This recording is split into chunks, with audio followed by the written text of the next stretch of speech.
কুরবানি সম্পর্কে কয়েকটি কথা আল্লাহ সুবহানাহু ওয়া তাআলা তার পবিত্র কালামে মাজিদের সূরাতুল হজের 37 নম্বর আয়াতে উল্লেখ করেন, লা ইয়ানাল্লাহা লুহুমুহা ওয়াল দিমাউহা ওয়ালাকিন ইয়ানাল্লাহুত তাকওয়া মিনকুম কাযালিকা ওয়াসাখানা। পশুর রক্ত মাংস বরং পৌঁছায় তাকওয়া।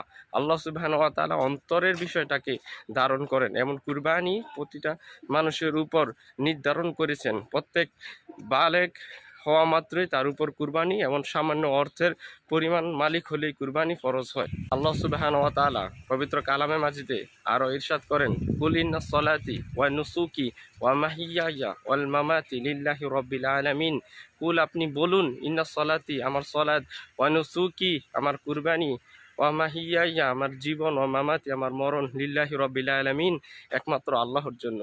আল্লাহ সুবহানাহু ওয়া তাআলা সূরাতুল কাউসারে কুরবানির কথা উল্লেখ করেন, ইন্না আতাইনাকাল কাউসার, নিশ্চয়ই